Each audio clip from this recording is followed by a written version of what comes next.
Good afternoon. We've got some paperwork moving around, so if you can just take one and pass it on now. I'd like to welcome you here today to the Hampton Roads Planning District Commission and the update for the Envision Hampton Roads Stakeholder group. We've got some exciting information to present to you today. I'm not going to be doing a lot of talking because I have one of those wonderful summer colds, so I am going to turn, but first I'm going to introduce myself. I'm Randy Keaton. The last time you saw me, I maybe had a slightly different role now. Currently I'm the interim executive director since Dwight Farmer retired June 30th, so I will be serving in that role until they find someone. So, but anyway, today Jay McBride will be taking over and running the rest of the meeting. And the first before she takes over, if we can all go around the room and introduce ourselves. Start right here. Hi everyone, my name is Olga Torres. I represent the Hampton Roads Hispanic Chamber of Commerce. I serve as president. Happy to be here. I'm Karen Bourget, and I'm the director of Lynn Haven River Now. Emily Stakeholder, the director of the Virginia Coastal Coalition. Angela Hopkins, and planner, City Newport News. Dennis Carney, Planning and Zoning Administrator for Town of Windsor. I'm Tim Bradshaw. I'm the founder and CEO of InserCorp. We're a website development company based in Franklin. Happy to be here. Will Christopher, member of Future Hampton Roads Board and the Hampton Roads Public Transportation Alliance. Mark Shea, Transportation Planner with the City of Virginia Beach SGA office. Gail Matola, Let's Open Doors, President and Executive Director. And I want to thank the Commission. They actually gave us a resolution of support in June with wonderful. Thank you. We're trying to get doors on existing buildings changed. I'm John Peterson. I'm with the Urban Land Institute. Claudia Cotton, City of Newport News. Brian Ballard, Little Creek and Port Story. Mike Coons, Virginia Peninsula Chamber of Commerce. John Andrews, Special Assistant to the City Manager of Norfolk Valley, representing Lead Hampton Roads. I'm Donna Morris with the Hampton Roads Community Foundation. Richard Gall, Hampton Roads Center for Citizen Engagement. Chris Bonnie, I'm Chairman of the Hampton Roads Center for Citizen Engagement and Bonnie Company. Dan Bell, Future of Hampton Roads and Urban Land Institute. Hi, Jennifer Foster. I'm the Regional Healthcare Preparedness Manager with the Eastern Virginia Healthcare Coalition. Sarah Kidd, HRPDC staff. Julie Hilligas, PDC. MJ McBride, I'm with HRPDC. So we're going to start the meeting, but before we get started, I want to quickly go through a timeline of all of the milestones that Envision Hampton Roads has experienced. So in February 2013, the HRPDC retreat, and at the close of that retreat, the board authorized us the staff to develop a process for creating a strategic plan. May 2013, Robert Grove presented at ULI's reality check meeting, and at the close of that meeting, Envision Hampton Roads was born. June 2013, we had an in-house work session with staff to develop a process of how we would move forward with our new Envision Hampton Roads approach. July 2013 was our first Envision Hampton Roads Steering Committee meeting. September 2013 was the first stakeholders meeting. October 2013, the second steering committee meeting, and during that meeting, the Envision Hampton Roads 6-step process was created. November 2013 was the second stakeholders meeting. November 2013, towards the end of the month, was the second steering committee meeting, and during that meeting, we created the values framework. December 2013 was the third steering committee meeting, and that meeting we established a timeline on how we will move forward. January 2014 was our third Envision Hampton Roads stakeholders meeting. Between January and April 2014, the listening sessions took place throughout the region. Between April 4th and April 17th, 2014, the execution of the Envision Hampton Roads Community Value Survey was done. June 19, 2014, the Envision Hampton Roads Values and Aspirations Report was submitted to the HRPDC board in this room at our PDC commission meeting, and the commission authorized and approved that report for distribution. July 7, 2014 was our fourth steering committee meeting. July 10th, 2014 was Staff had a visioning working session, and that brings us to today, July 15th, 2014. And this is our fourth stakeholders meeting. During this meeting today, we'll be unveiling the Envision Hampton Roads website. Chris will go over and give you the results of the values and aspiration report. And towards the end of the meeting, we'll begin working on visioning and our vision and unveiling our visioning framework. So let's get started. Item 3 on the agenda is Envision Hampton Roads website, and I'll turn things over to Julia to begin that process. We're thrilled to have Tim Bradshaw work on a website for us. Tim felt so strongly about the process that he wanted to make sure we had a place for everybody to go for information. So envisionhamptonroads.org was born. If we don't have your logo, we'd love to list you all as a partner. Sorry, we're tethered up.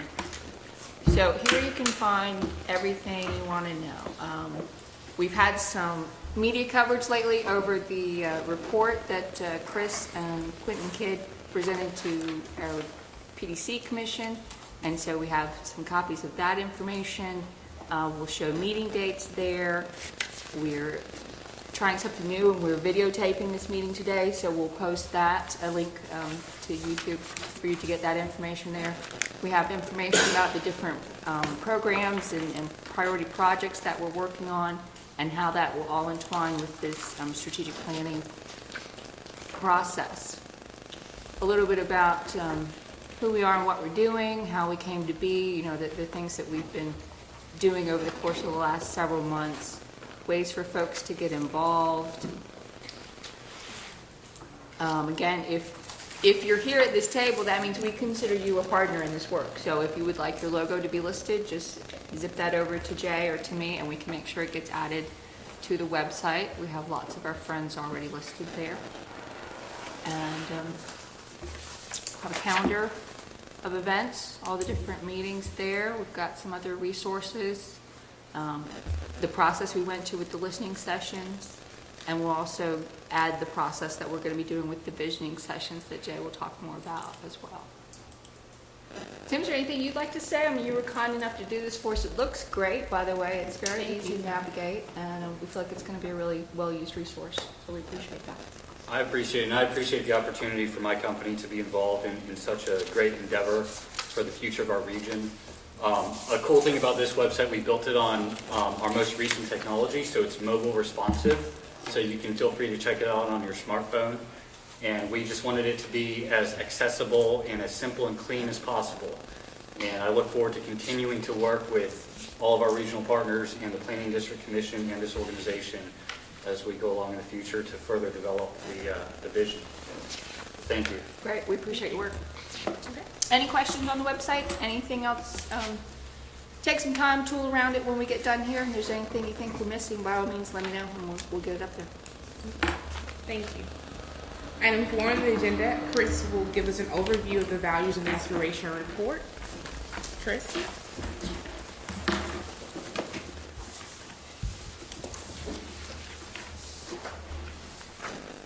Hello, way up. Hello to everyone, and thank you again. I'm very excited for this opportunity to be able to present these findings. You may have seen some of little teasers in the newspaper. Quinn and I have done a couple of things. There's been interest in this, and we're quite honestly think it's important enough that we're trying to get it out anywhere we can. So if there are places you would like to share this presentation or have someone come talk about it, we're happy to do this. What a difference a year makes. A year ago we were here and we first started talking about this and the ambitions we had for this project, and there were more than a few voices that said we couldn't do it. We had a short window of time, a brief budget to work with, and we needed, I remember one person said we needed at least 3 years. But we didn't have 3 years, and we didn't have the generous budget our template from Envision Utah had.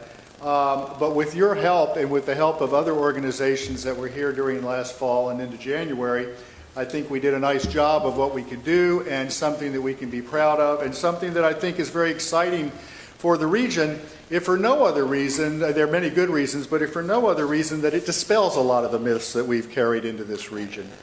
Jay has already touched upon this, but I just want to remind us this was the first step in the 6-step planning process that was outlined last fall. After values, we go to vision, and that's where Julia will pick up later in this meeting.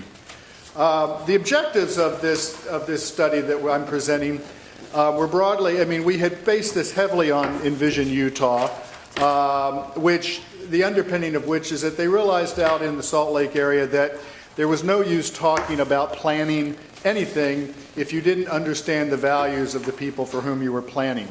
And in the Envision Utah study, they were able to go much deeper than we could, but we followed the same general ideas. If we knew where the values of the citizens of the region were, we knew what they would want us to take into a planning process. So our goals were to get as close to a discussion of values as possible, to be as inclusive as possible. You all helped considerably with this. To identify common ground. The purpose of Envision Utah was not to illuminate all the differences in our region, which seems to be our sort of traditional pattern, but instead identify and find the common ground, to identify the priorities of the region that are universal enough to be beyond dispute. We wanted to come out, we didn't want to look at differences, we wanted to look at the things that the Planning District Commission can act upon with the confidence that they are carrying the weight of the citizens of the entire region behind them. Methodology, very quickly. 27 qualitative listening sessions. Many of you took part in them. Some of you sponsored them. We couldn't have gotten started the way we did without your help, and this was terrific. They were, as Jay mentioned, during the first quarter of the year, they included citizen groups, municipalities, the chambers, public agencies, educational institutions, and so on. With your help. Some of them were facilitated, some of them were self-administered, but the feedback from all of them was terrific. And as we were looking at the results of this, as Jay started sifting through all the results, I thought this might be, in the qualitative sense, a relatively small number of people. And although these listening sessions don't constitute formal, statistically valid, projectable research, we had more than 450 people take part in this process. So although it's not as exhaustive as it could have been, it did touch a lot of points throughout the region. We range from the Aloha Circle of the Children's Hospital of the King's Daughters to the folks at Little Creek, in Suffolk in the military, the Peninsula Chamber of Commerce. The Planning District Commission held public sessions here, Future of Hampton Roads, and a variety of other groups were represented in taking part in these listening sessions. And I thank you again for all of your help in these. They really were terrific. They were followed by a telephone survey conducted by the Judy Wasson Center at Christopher Newport University that took part during the first part of April, that interviewed just over 1,200 people throughout the full region of 16 cities and counties. The results you'll be seeing today are balanced so that the cities and counties are all represented in their proper proportional share. A couple of things we learned along the way. If you were part of a listening session, this might have been something you encountered. The first thing is that people had a hard time talking about regional values. We found that this was not something a lot of people had ever really thought about before, had never really been asked about. And so their first inclination when we said, well, what are the values of this region? What defines us as a people? And they tended to start talking about issues. Highway transportation, congestion, water pollution, air quality, the business climate, competitions and so forth. They very quickly went to issues, and when we were in facilitated sessions, it was our challenge to get this back to what were the underlying values about the people. And some of the groups, they were quite good, and some they didn't quite hit the mark. But we think we got a good toehold on this. The second thing we realized on the back end of it, when we were looking at the results and beginning to share the results, is it wasn't, it was one of those blinding glimpses of the obvious that much of the way we talk about our region sets us up for division rather than unity. There were people who started right from the start, said, well, how did the people from the peninsula vary from the people on the Southampton roads? How did the people who live in Franklin vary from the people in Poquoson? How did young people compare to older people, and so forth? It's interesting, the newspapers especially we're wanting to do this and try to find contrast, not necessarily to sow discord, but just to sort of find a contrast to be able to talk about.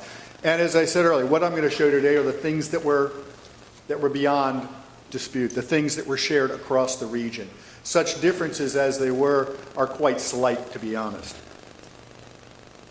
Okay, what did we learn? Well, some of these things are blinding glimpses of the obvious, but this study confirms that we value who and what we are.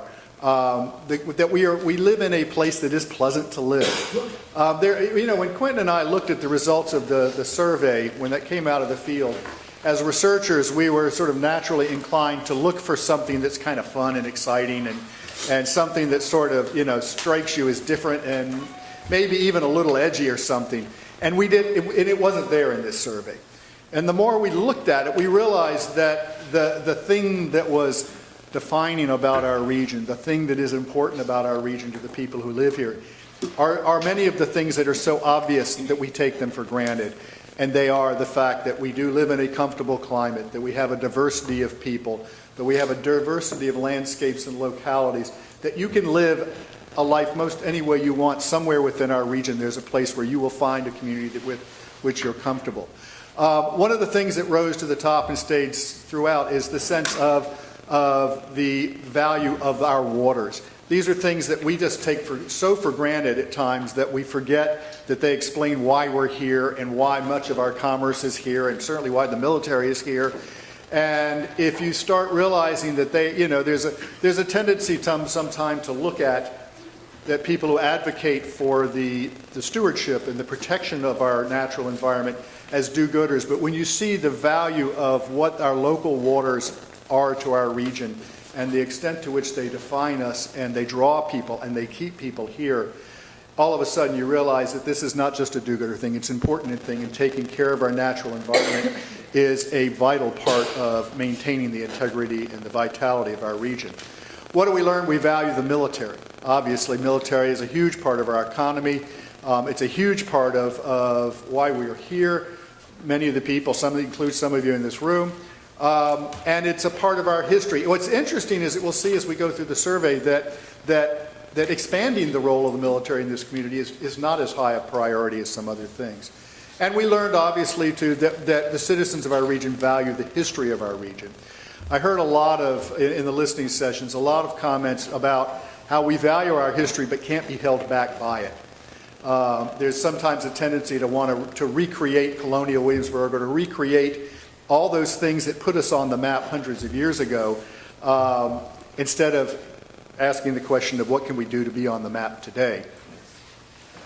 We asked the people in our study to what do we aspire? What do we want to be as a people? What do we want our region to be and to be known for? Well, as you'll see in the word cloud I'm going to show you in a few minutes, the one thing that emerged when we asked people to what do we aspire was better. They didn't always define that. But there's a common myth in our region that we have sort of this collective inferiority complex, that we don't deserve better, that we can't have better, that we're not worthy of better. And if there's, as you'll see, the one word that emerges when we asked people in the listening sessions, what do we aspire to be? The one word that emerged is better. We want our leaders and our planners to be bold and forward-thinking in addressing issues before they become problems. We want them to be proactive. There's one of the most fascinating tables in this study is our perception of the region's current predisposition to change and the way we'd like it to be in the future. The survey finds and tells us that as a region, we want to think more regionally and less parochially. We want the municipalities of our region to work together on issues when it makes sense, even at the cost of diminishing the independence of our individual localities. And above all, we want our leaders and our region to be conscientious stewards of the region's natural assets. Our highest priorities aren't very different than what you hear in a lot of places, but they're reaffirmed here. One is that they want our region's leaders and planners to do something about transportation. I mean, that's always issue number one. But we also want to create the very best public education resources as we can. There's there's a common understanding that education is the great social leveler, it's the great point of advantage, and the people of our region want to have the very finest public education resources. This doesn't say they know what that looks like or what they are, but I think my sense is that we hear this a lot, and we hear this almost anywhere in the country where you ask this question. Education always comes up high. But we hear a lot today about examples or presumptions or assumptions or accusations that schools or school systems don't warrant our confidence. And I think what people are telling us here is they want to have confidence in their public education resources. Above all, they want us to bring jobs to the region, whether that means developing existing resources or creating more of in the Richard Florida parlance, a creative economy. There's a sense that in one of the meetings I was with recently with Dr. Cook from ODU, we were talking about brain drain, and that always leads us to the question, is there really brain drain here? Can anybody document this? And it is quite difficult to document, but there is the collective sense that this is a region that loses good people. Either our children go off to school and don't come back, or we don't attract good people to our market, or whatever. But the priorities of our market, according to the citizens taking part in this region, is that we want to replace brain drain with brain gain. A couple of the larger meanings that Quentin and I wanted to share with the Planning District Commission Board when we showed this presentation to them is we wanted the leaders who were sitting around this table, the mayors, the county supervisors and such, we wanted them to understand that the more predisposition they have to work together is something that will be applauded rather than punished. There's a lot of anxiety that if I work with the city next door or the one across the river that I'm going to pay for it at the ballot box. We believe these results show that collaboration will be applauded and not punished. We also believe that the study identifies an opportunity for the Planning District Commission to be a leader and a clearinghouse for regional issues, even those that don't really fit into its charter. This study identifies a few issues that clearly aren't the planning district's issues, but if this is where they come to, this is for many people the largest and the most legitimate regional body, that this is a place that it makes sense for these issues at least to be identified and then farmed out to the more appropriate parties. We also believe that there's an opportunity for the Planning District Commission to be a source of information and insight that gives public officials the confidence to act boldly, to stretch their collective arms a little bit, to address issues that are a little touchy, and to do a better job of meeting the citizens' expectations. But a lot of people, a lot of elected leaders are not confident sometimes doing that. They don't know if they have the public behind them. They don't always know if they have the data behind them. The Planning District Commission has a great deal of data, and in the past it's typically been the responsibility of the user to come find that data, but we think the Planning District Commission can be a greater voice for providing this information. Now, I'm going to walk through just literally kind of what happened, because a lot of you were part of this from the very start, so I just want to walk through the survey.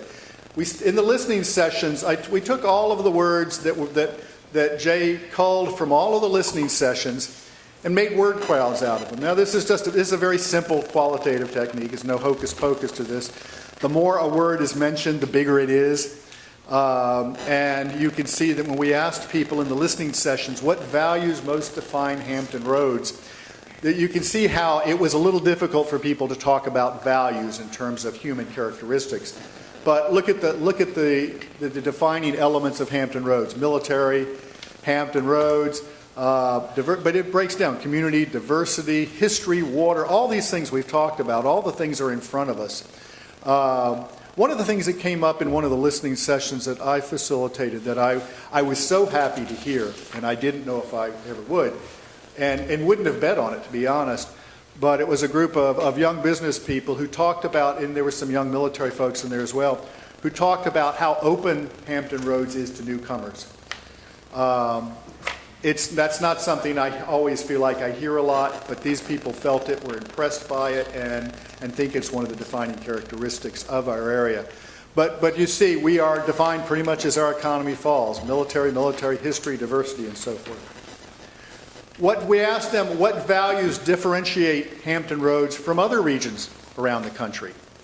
You can see the words start falling off.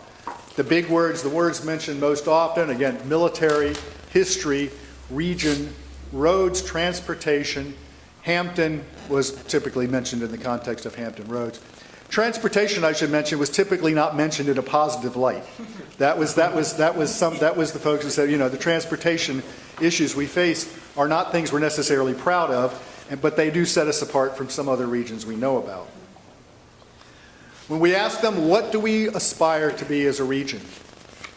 Lots of words float around here. You can see they really start falling off pretty quickly. But notice the one that is mentioned the most: better. Regional, region, cooperation, transportation. Again, not mentioned in a positive light, but in a we need to do something about it light. Education, sports, friendly, technology. Is there any question about whether our region has ambitions? We do at least have an ambition to be better than we think we are today. Now, one of the more controversial tables in this, now we're moving into the survey. One of the questions we used as a kind of a door opener, we asked, when you're traveling away from the Hampton Roads area and someone asks where you're from, where do you tell them you're from? We couldn't have predicted the responses, really didn't know what people would say, but the leading response was the Virginia Beach area, Virginia Beach or the Virginia Beach area. Actually, Virginia Beach people didn't mention their city first, but a lot of other people did. Hampton Roads comes just a little shortly behind it. Virginia, just in general, falls, and you can see the other places fall off. We didn't look at this. This wasn't an attempt to discredit other names, certainly not the tourism promotion, which uses coastal Virginia, although they did not come up here by any more than 0.5%. But this is the question. We asked this because we wanted to find out what people think most puts us on the map. When they say they're from, what most readily defines where they are on the map. And it was interesting. These two, what I'm going to say now may seem a little confusing. One is that Virginia Beach was the most mentioned place in everywhere but Virginia Beach. And Hampton Roads was mentioned more in every city than was mentioned by the people who live in that city. I mean, if you lived in Norfolk, more Norfolk people said Hampton Roads in Norfolk, more Virginia Beach people said Hampton Roads in Virginia Beach, and so forth down the road. Doesn't vary much. Geography. What do you value most about living in Hampton Roads? Well, the items I mentioned before: the generally comfortable place to live, the four seasons, the absence of extreme weather conditions. The second, right, almost a tie, is the water and the beaches, the climate, the weather. There's lots to do. It starts falling off here, but you still see valuable things. It's a nice place to be. It's the people are nice. It's a good place for families, and so on and on. Region history is something that I expected would come up much higher, but didn't. These responses were actually the net of people could name up to 3 different things. Although we know history is important, it's not the thing that stands out when you ask people what do they value most about the region. We asked people how closely they identify with the concept of the Hampton Roads region. Sometimes we hear negative voices louder than positive voices, and it's kind of hard to know where people shake out. But we gave people a 5-point scale that ranged from identify very strongly with the idea of the Hampton Roads region down to I don't identify with this region at all. I don't want any part of it. You can see here the larger pie slices, if you can't read them specifically, the larger pie slices are indications of affinity with the Hampton Roads region. In other words, you know, whatever we call it, we do identify with it. We are not purposely trying to reject it. When we ask people what are the most valued quality of life factors, the things that have to do that we think contribute to our quality of life, people said they like to be close to their families. They want to be in a safe community.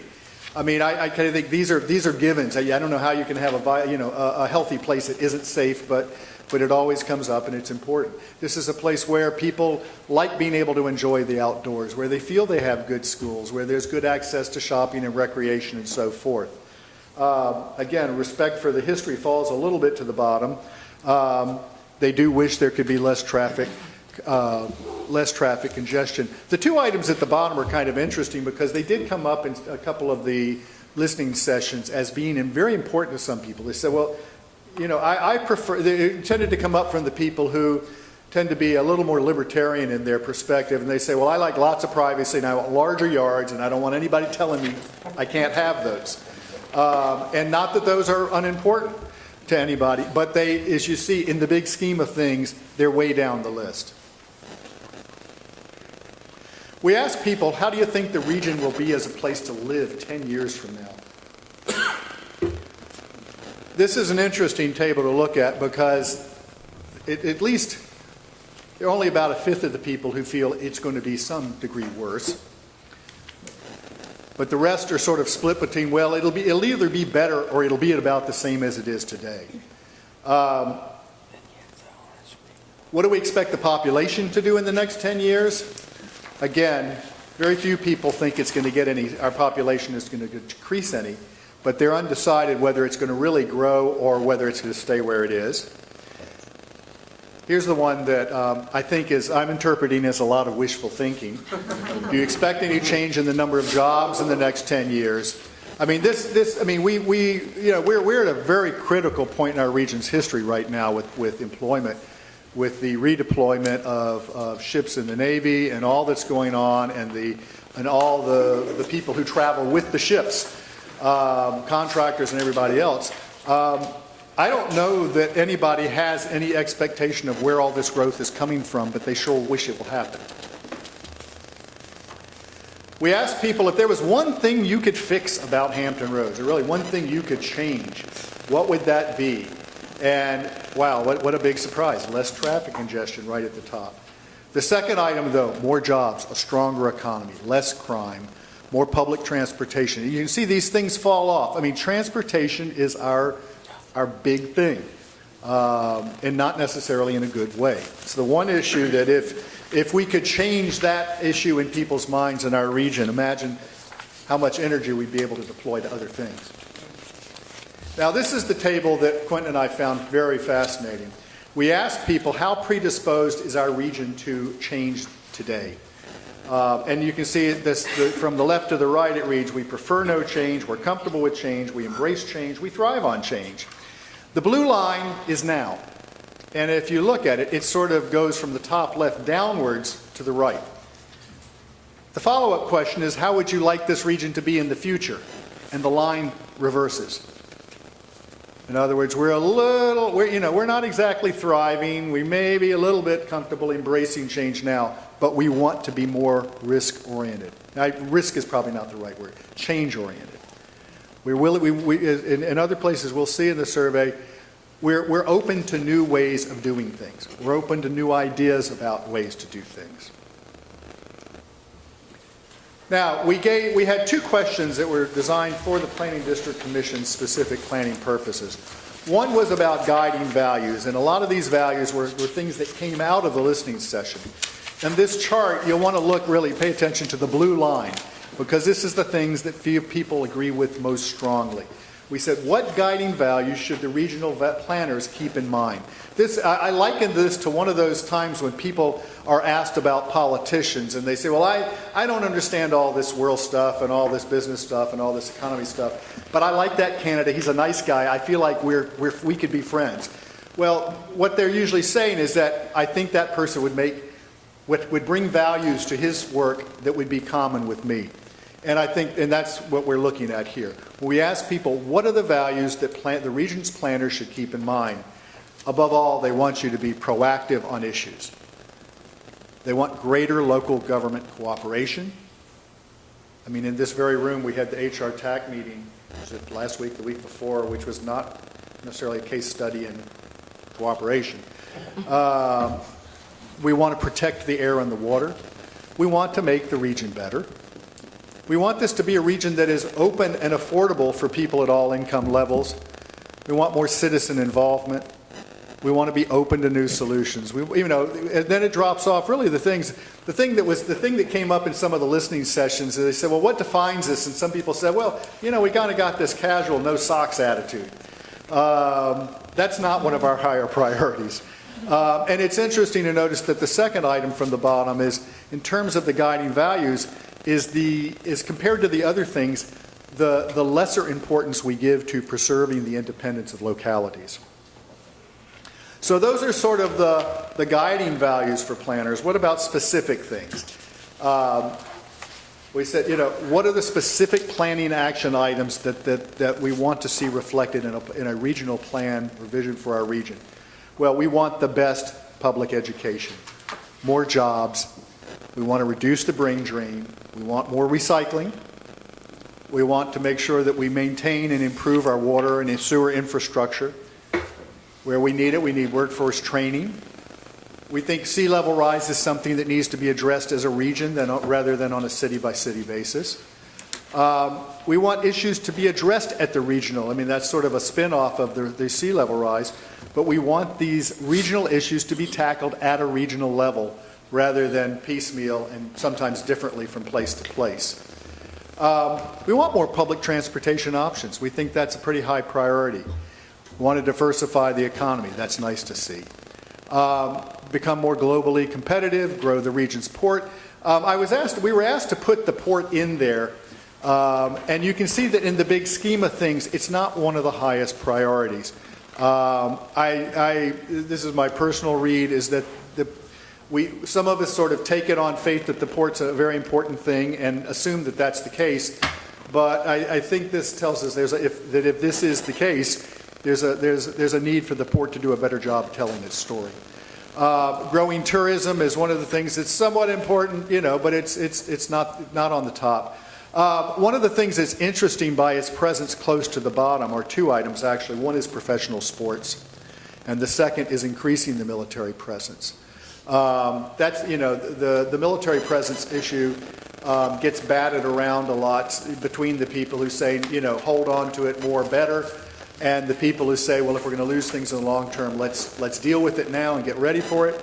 And we can see that sort of reflection here. The professional sports, too, it's not that it's unimportant, but it's not one of the, it's certainly not at the top of the list by any means. The sense of preferring suburban over urban or urban over suburban, again, these are low intensity issues overall, which the urban people who are promoting, people who are promoting interurban life probably wish was a little higher. The people who are worried about protecting the suburban lifestyle probably feel about the same.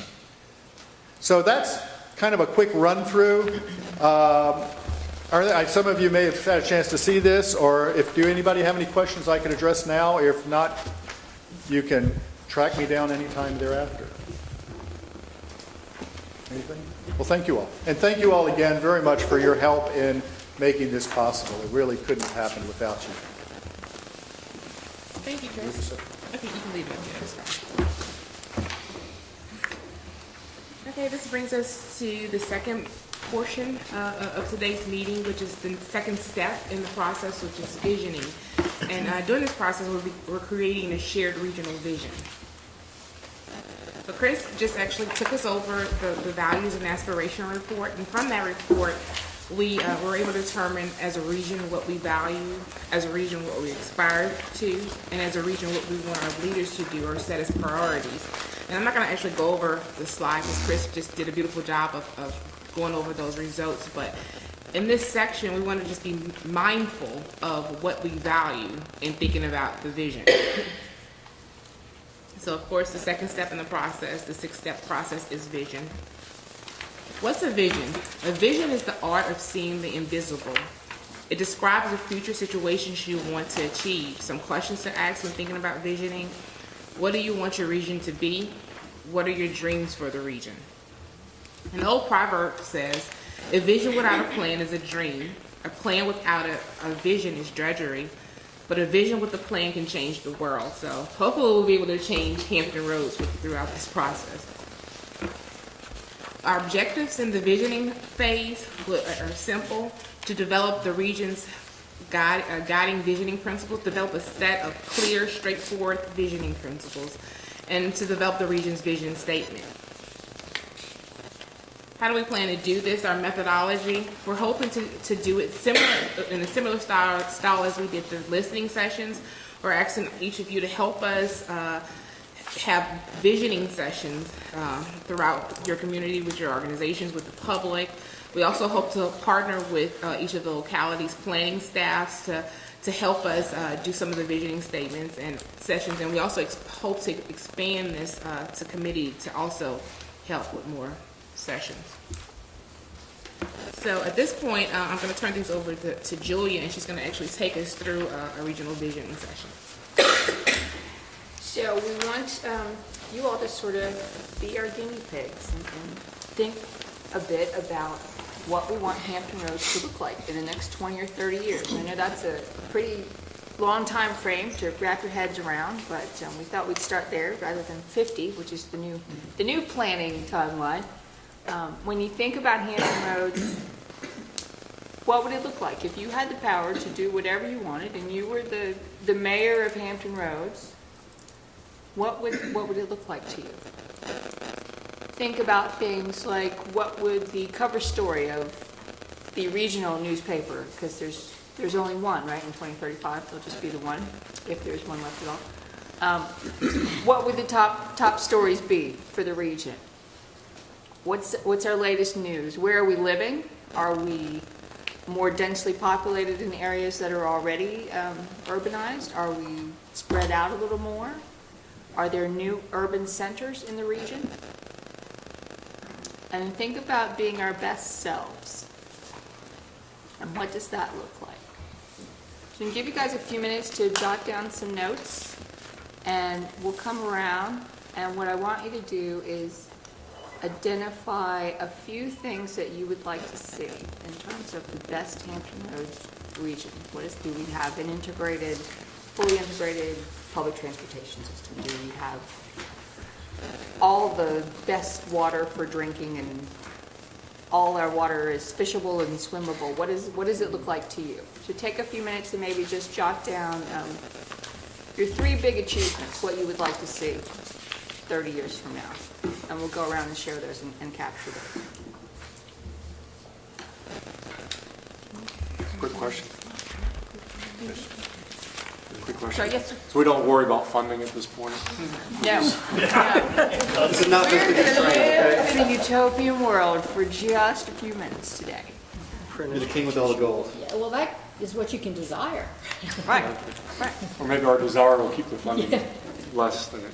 Suspend reality for just a minute.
attach the sign-in sheet to do for this stuff?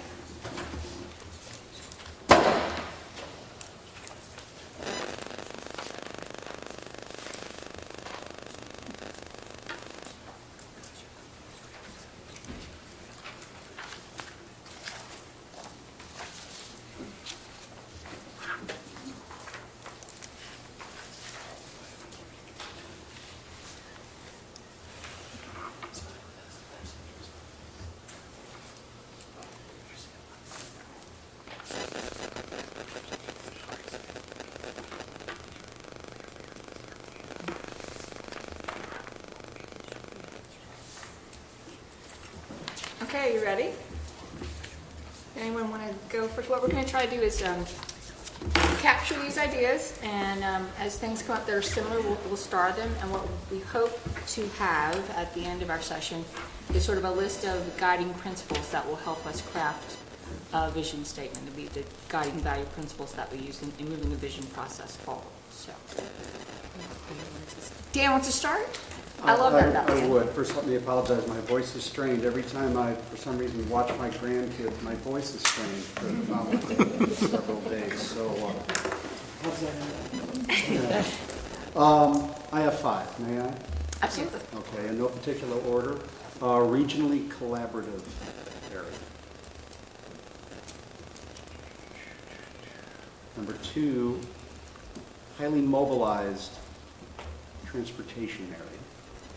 That's counting. Strong economic engine.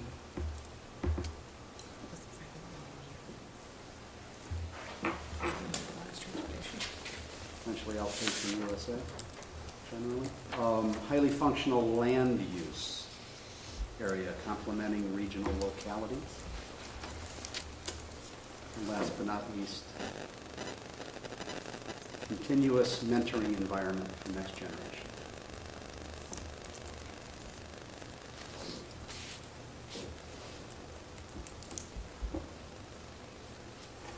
One more, number 6, whatever Mike Coons says. Whatever Mike says. Smart. Oh, I didn't know you were here. Yeah. Chicago. That's great, Dan. Thanks. Anybody else who wants to go next? Mike? I think it'd be nice to be known as the Renaissance region.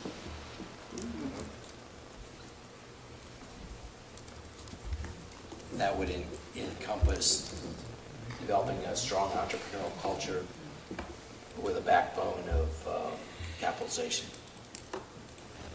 With backbone of what, I'm sorry? Capitalization.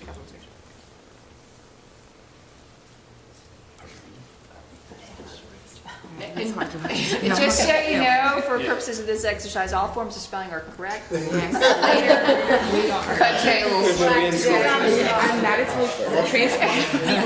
Dan, how do you spell that? There's an I. Thank God. Anything else, Mike? Okay. Who else? Will?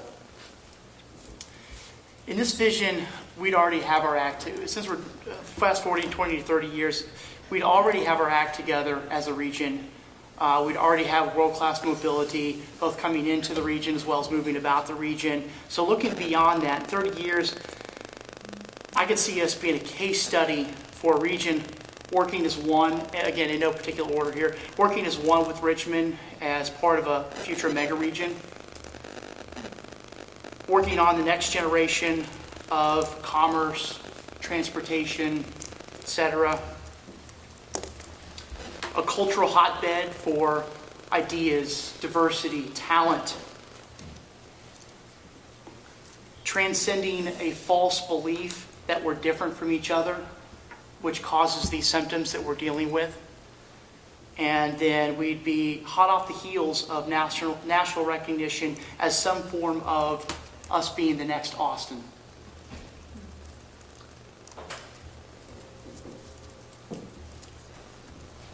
Okay. That's awesome. Transcend belief that we are different. Pretty much have that? Getting there? Got you covered? Okay. Who else wants to share? Yes. Hope that I'm in context here. The first one is to play off of the water theme, but I would like to see, I think we have it better here than really any place you can speak of in the world with the access to water and the different types of access that we have, commercial, recreational, the types of recreational, the types of commercial. So if we can somehow interconnect that and play off of each other in that, you move away from, well, this is just totally a commercial area here and no recreational water access could apply. So do that. And then my second one is, okay, it's my job, but I think we have a huge opportunity. Get away from the dependence on military and federal spending, but capitalize on that source of human capital that comes out of the military at the tune of about 12,000 a year in the region that we really could have serve as the engine for a bunch of different economic drivers or opportunities. Excuse me.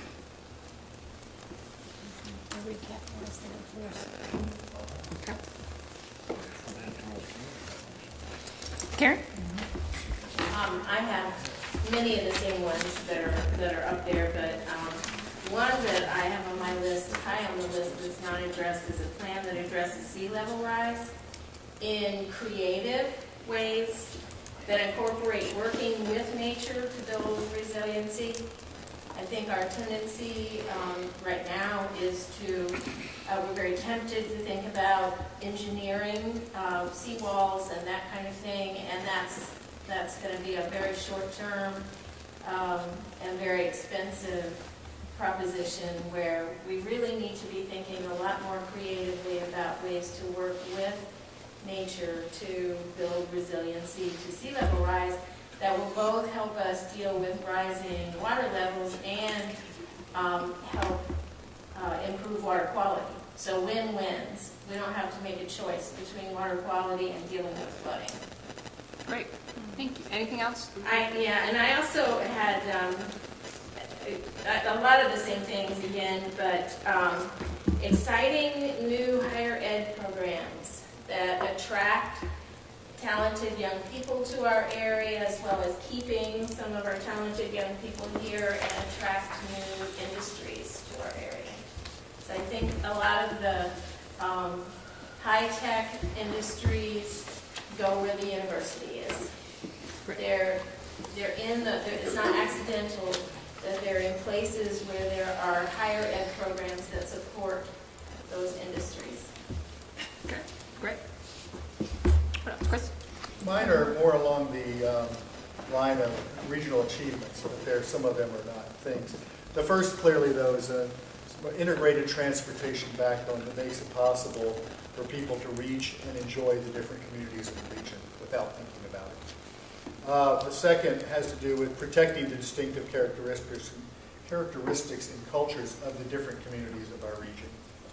The third item is becoming a leader in the protection and, I hate to use the word exploitation, I'll say the protection and use of our local waters. And finally, is the preparation of residents and a citizenry of the region that is able to participate in defining and creating a vital and lively community. Great, thanks.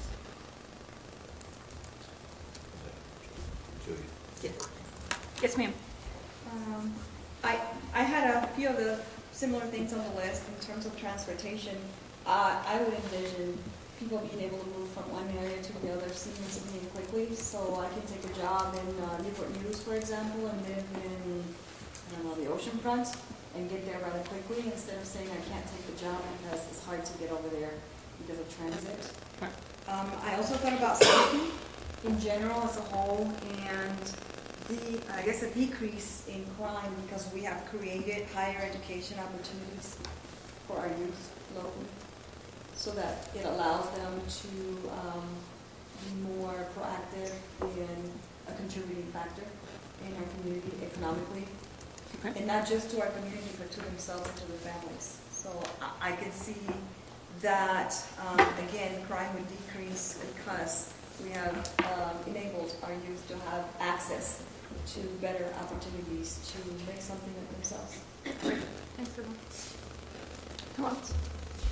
Yes. A couple of mine were subsets of the, I think it was the second or third point on the first page about the efficient land uses. And one was getting at the protecting the areas that make this, protecting the land and the water features that make this area unique. And then the other one was to promote mixture of uses. So not only transportation, getting from places that are distant from each other, but also the choice to be able to walk to where you work, basically. Okay, great. Thanks. Tim?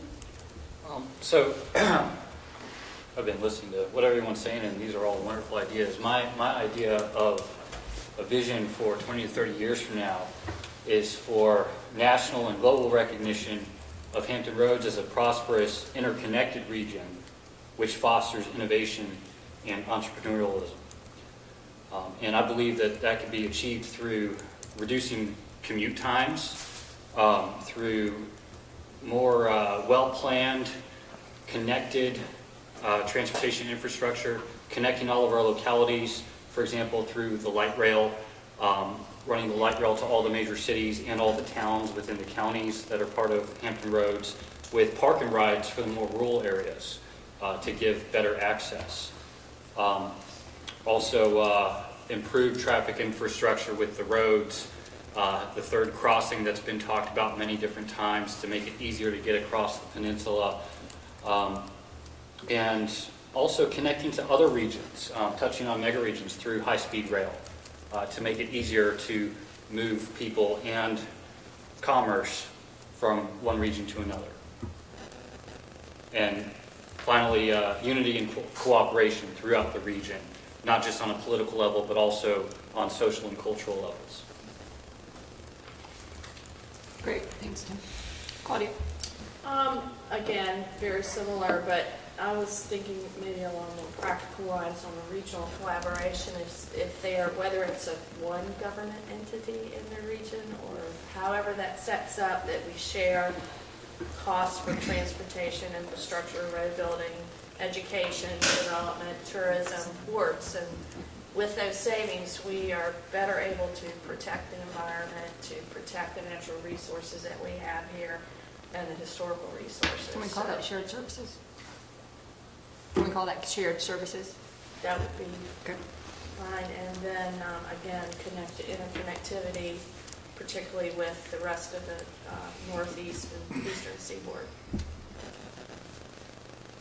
Great. Well, yes, Brian.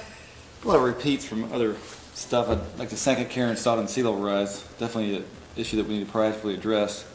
So the only new one I have that hasn't been said is 2035 be a center of excellence for alternative energy development. Great. I'll second that. Thanks. Okay. Yes. Valuing, excuse me, valuing our population by inclusion and accommodation. Disability issues as well as aging issues. When we consider that 77% is predicted by Virginia Employment Commission in personal and health care, and only 3% is projected for construction. We have a tremendous opportunity to lead and be the first region in the nation to essentially change these entry doors so that people of all ages and all abilities can enter. Great. Well said. Thank you. Who else? Yes. Of course, building off all of these, I think the thing that stood out to me the most was the chart that we saw about how people expect the number of jobs to grow a lot. And I think to do that, we have to work on regional planning of transportation, of bringing entrepreneurialism and technology-focused jobs through higher education and training, as well as focusing on regional planning, including how we're going to live with this water we have, the sea level rise issue. Okay. So I heard transportation planning, entrepreneurialism, higher education training, sea level rise. Anything else? I think that about covers it. Okay. Very good. Yes, sir. Looking back at the specific planning action priority list that Chris said, the number one thing is education. And the number one thing I hear from everywhere I've gone across the country is, and working in planning with other communities, is if you don't have a good public education system, you don't have the jobs coming, you don't have the corporations staying, et cetera, et cetera. So a world-class, or at least a Virginia-class education system, I think has to be in place. I also think that the percentage of our best and brightest, however you want to define that, needs to exceed those that can't get out of the area because there's no other place for them to go. And I'm not sure that that's true right now. And I also think that the communities within the Hampton Roads region need to celebrate compassion, become compassionate communities. And it's a big movement right now because people want to live in an area where they think they are valued and that they are respected regardless of the economic situation of that community. John. This may be a little bit of a contrarian point of view, but I remember when the Hampton Roads Partnership, I think, did the study on regions and what makes them competitive and how they can improve their competitive stake in the world. And the findings were overwhelming that concentrating on your strengths is, in fact, the best way to economic competitiveness. One of the biggest strengths this area has is actually its military presence. And so looking forward to 2035, if we assume that the world is still a dangerous place and that there still is a need for protection, the military has to be somewhere. And this seems like a great place. The benefits of that would be the things that are in fact, we've kind of been talking about. I think that the military provides an incredible kind of promotion of diversity. And a lot of the regional diversity is because people have come here from other places.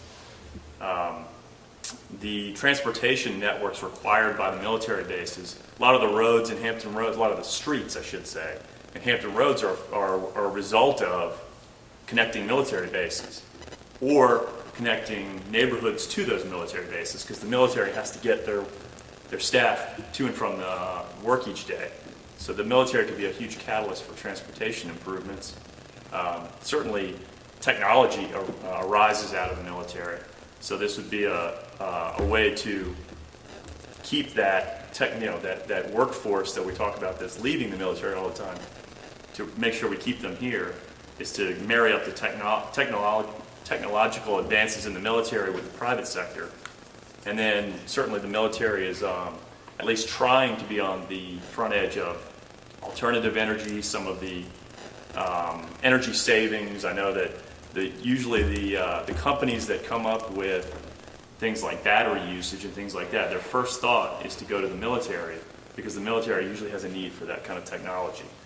So if we embrace the military, recognize that perhaps the face of the military is changing a little bit, if we embrace the military, perhaps in a future consolidation of our forces, the forces consolidate here into Hampton Roads, and then we can take advantage of them.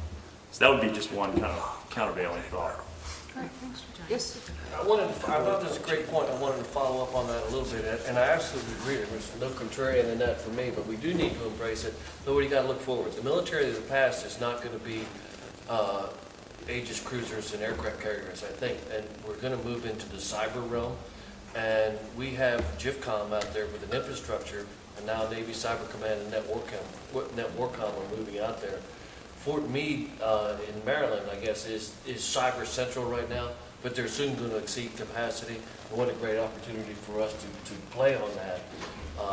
Network defense, all that sort of stuff that is applicable across not just the military spectrum, but in the civilian sector as well. Modeling and simulation, I think, is another thing that we have a strength there. Let's play on it. Great, thank you. What else? Yes? I think all of the things that we have talked about lead to this, but one of the things I put on my list is regional pride. I was in Denver this weekend, and I don't think I talked to a single person who didn't at some point in the conversation mention how much they like being there. That they love living there, they're proud of the city. I don't get that feeling here. I get the feeling a lot of times that people almost apologize for, especially young people. Like, I'm not sure why I'm still here, that kind of feeling. So I think all of these things lead to regional pride, but it's infectious, and I don't think we have it. Make marijuana legal, you'll have that here too.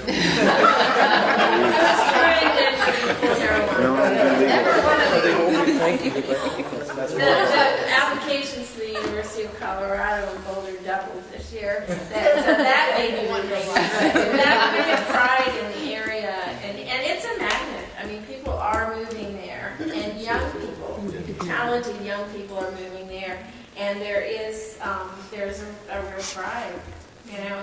In the area, they have their problems just like we do, but it's a different attitude. So, I think that all the things that we're talking about kind of lead to that, but it's important. Great, thank you. Relaxed dress code. Yes, I'm very willing to take less money to go out there. And that's been for 40 years. Build on that thought, and also what Will had mentioned before about being Austin or next Austin. I think you need to be the community of choice nationwide for young people. When cool kids like Will talk about cities like Portland or Austin or Charlottesville or wherever, I think we need to be in that conversation of like, that's a cool place to be. I'm not sure why, it's just cool. It's like a magnet to draw folks in, and we're not there yet, so it's our goal. Boom. Boom. Okay. No marijuana. We gotta be cooler.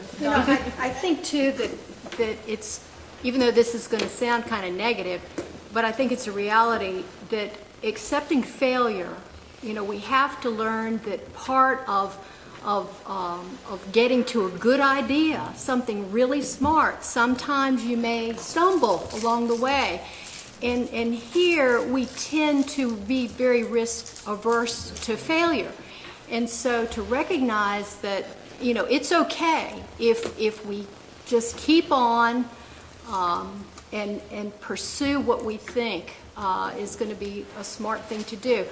Entrepreneurs, they experience failure all the time. And I think part of, it's at least what the foundation is doing with one of our study groups, is we're looking at how do you change that culture so that you encourage, that's where those jobs are going to come from. People creating jobs, new jobs, not moving them from one community to another, but creating new jobs here. So that's something that came out in our research, as Chris had mentioned before, that people are willing to reward our leaders for being, if not risk takers, at least a little less risk averse. Yeah. So we were happy to see that mindset. And it's happening too. Yeah. Thank goodness. Yes. About, why wouldn't I say anything about cultural diversity? Mention the youth and how they are attracted. Youth these days are very attracted to cultural diversity. They thrive in it, they welcome it, they feel very comfortable in it.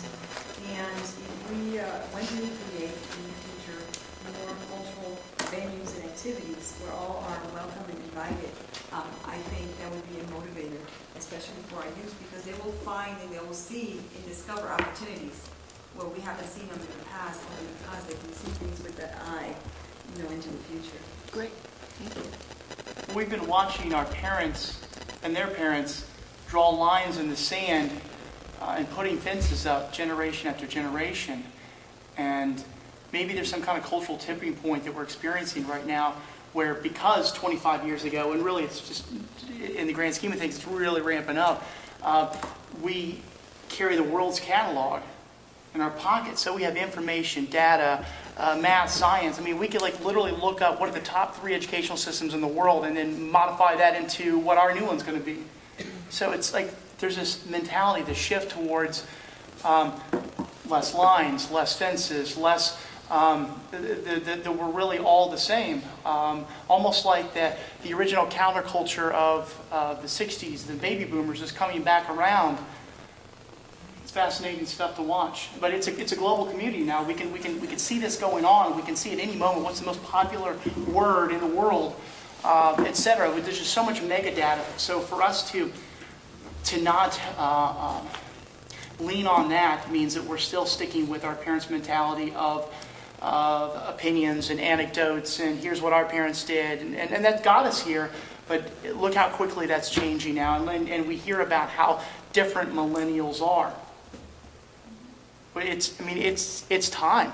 We've got young people who are knocking on the door, who are doing the due diligence, making the contacts, showing up to meetings, and we hear a generation that talks about mentorship and talks about opening doors, and I think we're starting to see that scale tip, and it's an exciting time, and to believe that we could be the next Austin, or whatever, you get the idea, that's powerful stuff. I mean, we could be a case study for Brookings Institute, for Richard Florida, for Bruce Katz. We're ready. We're going to be written about in books. Anything else you all want to add? Can I add something? Yes, ma'am. Can you hear me? Yes. My name's Cheryl Stone, and I came today because we were invited by Jack. His name Jay. Jay. This is Jay. Oh, Jack. It's Jack. Envision 2040, Virginia Beach 2040. Envision. And I'm sitting there listening to everybody, but I just want to say on the top of my list was that I always think that we should become more creative with what we already have. Right. Until we really, and I know this is regional, and we kind of focusing on Virginia Beach, but still, until each one becomes more creative, I'm always hearing what people are doing in other places and comparing ourselves to other people. We're Hampton Roads. They are who they are. We have to embrace what we have here and become more creative with it. And all these things that everybody listed, those are our ways of becoming creative with it. And the last thing that was on my list, because I kind of started off there with the creativity and everything else that everybody else said came in between. The last thing I wanted to talk about too is that when I came in here, I saw this right here out there on the desk, and nobody said anything about farming or keeping it green. I have not heard not one person. We talked about the water, but we really didn't talk about how we're going to feed ourselves. Or, we're going to keep importing all our stuff from other people. Or we're going to use some of our land resources to grow what we need to eat here. And that's basically what I really just wanted to say right now. Great. Thank you. What else? Yes, ma'am. Very, very quickly, building off of those last 3 comments, I think that what we have that makes us unique from those other cities and the diversity that young people are looking for. I am clearly one of the younger people in this room. Nobody likes a bragger. We have water that these other areas don't have, and you are saying build off of what we have, and that's one of the things that makes us really unique. And I think embracing water as a regional thing, whether it's as someone over here mentioned earlier, using it and protecting it and learning to live with it, I think is something that will make our region have a regional pride and a regional identity going forward. Great. One more thing too that I didn't mention. I'm just a fanatic about solar power. I don't know if anybody else is in here, but I think it's just can you imagine taking buildings and putting those solar panels on them and making them like different colors or making a whole community the same color? That's just how I think, but I'm just saying the advantages of what solar power can give us. I'm just fascinated with it. Totally fascinated with it. Great, thank you. Can we And seafood to support local farming and seafood, yes. Good seafood. You betcha. Right now, the U.S. exports almost all of its seafood and imports 90% of the seafood that we eat. It's a bad system. Tim, did you have something? I just have one final thought, and that's to put Hampton Roads on the map, not just figuratively, but literally.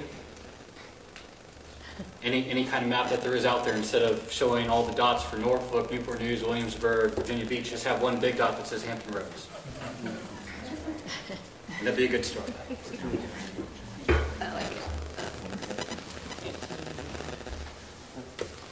I'd like to just add one more thing. I'd like to see us be a place where neighborhoods and communities are stressed and play off of our sense of place. All of our assets that we have in the whole of Hampton Roads area, all of the, both the urban, the rural, the suburban assets, create that sense of place and not that isolation that sometimes occurs. Okay, great, thank you. Let me add something to that, because I think that's an important point, in that a lot of people don't realize when they come to this region, they expect that this region evolved like so many others, where it started with the central city and then just flowed outwards from that. But we are hobbled and also given opportunity by the fact that each of our cities had very strong, long-standing historical identities. And it's not a matter of just rolling over, but rather finding ways to protect those where it makes sense to protect them, to make them part of the large fabric of our region. Okay, so just looking at the list that you all have compiled is very good, very inclusive. A couple of things that jump out to me that were connected or repeated somewhat. Obviously, a fully interconnected transportation system, and that includes bike ped and everything in the whole package. So that would be one thing. What we're trying to do is get down to some guiding values that will help us craft a vision. So we're looking at things that are important for our future. We're moving away from things that we currently value to what's going to be important to us to make us the best Hampton Roads that we could be. I heard a little bit about, not a little bit, a lot about education, about us having a world-class education system, both K through 12 and higher education as well, from a variety of standpoints, technical as well as creative and high-tech information as well. Something I heard kind of together was this sense of place that Dennis mentioned, as well as pride of place.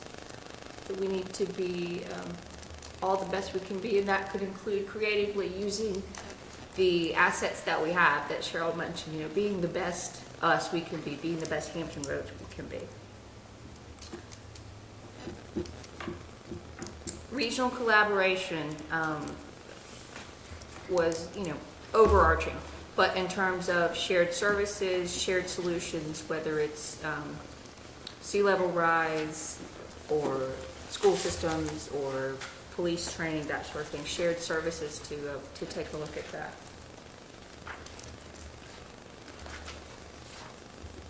Our water, again, water resources came up, embracing them, creating more access to them, protecting them, using them judiciously.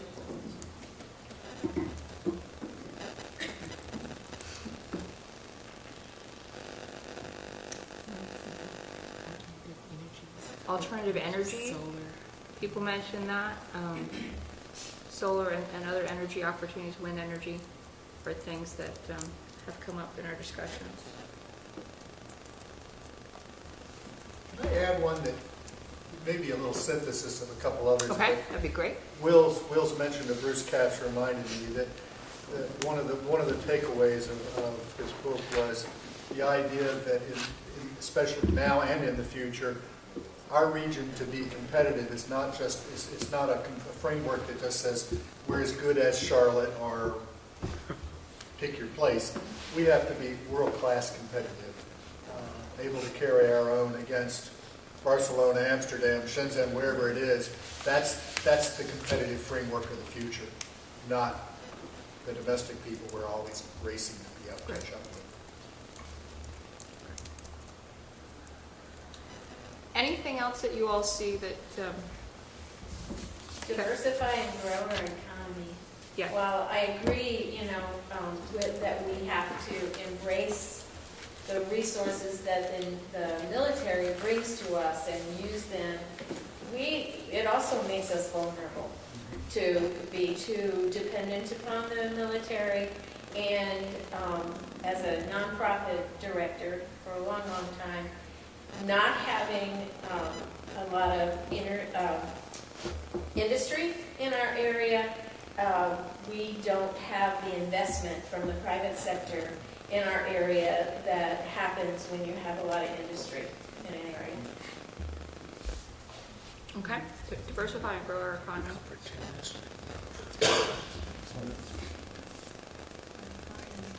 I'm going to go back to population and say a healthier and happier population for a longer period of time. The Rehabilitation Act was in 1973, and we still have outdated heavy doors that constantly people are telling me they cannot enter. And that takes away from our economy. If you consider 26% of our population essentially become isolated as they get older, that's not helping us. And that's our resource, is our population, our people. Because many of these people are very talented people, but cannot participate in community. Can we capture that in some of the other discussion we've had in terms of embracing diversity? I'm sorry? Can we capture that in terms of the other discussions we've had about I don't embracing think so, diversity? unless you can put in terms of accommodation, disabled and also aging population. How about embracing and accommodating diversity in our That would be population? fine, and well, accommodating diversity, yeah. Okay. Age and diversity, I guess. Great. So here's what we'd like for you all to do as our friends and partners. In the way that you all conducted some listening sessions for us, we would hope that you could take this exercise back to the groups that you all have worked with and have experience with and do this type of visioning exercise and get it down to a manageable list of values that would guide our visioning process. Is that something that we could count on you all to do? In terms of time frame, I know you like to know when you'd like things done. We were thinking maybe if we could accomplish this by the end of September. We'll do some public sessions as well, like we typically did. But we got such great feedback from all the different groups. It's an involvement level that we've never had here at the PDC before, and it was amazing. So we would like to continue that momentum and work with the groups that you all represent again, if that's something you would commit to. So we'll be, I'm seeing lots of nodding of heads, but we're going to, confirm that in an email and send you this package, and let us know what you need, what sort of help you need. We'll put this stuff on the website as well, so you have this to refer to.